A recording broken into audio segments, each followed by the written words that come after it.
Welcome to another video. Today, we'll be showing you how to export and import programs from one piece of equipment to another, including washers and dryers.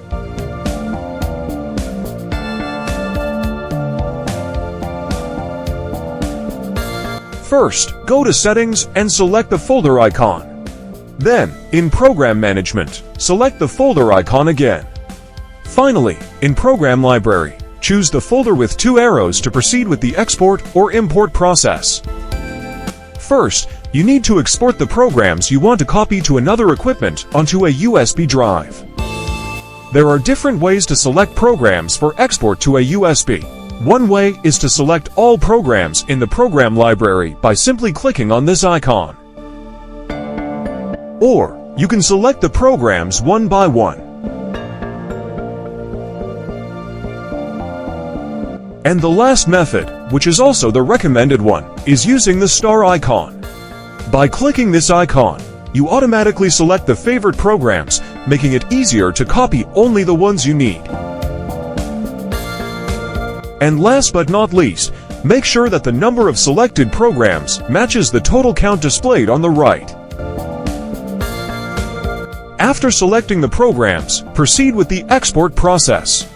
Click on Repeat for all, then press the check mark to confirm. After the export is complete, remove the USB and insert it into the equipment where you want to upload the files. Follow the same steps, but this time, select Import instead. When exporting programs to USB, a Programs folder is created automatically. Open it to find your exported programs.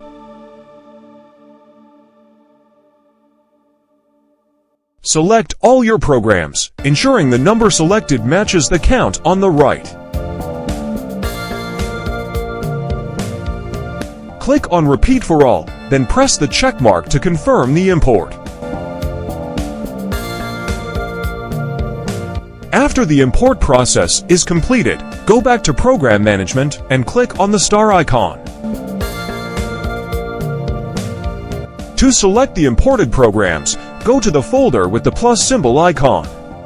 All exported programs appear at the bottom of the program library. Select them, ensuring nothing else is highlighted, as all selected programs will be transferred to the front screen. With the desired program selected, use the first two options on the right to relocate them.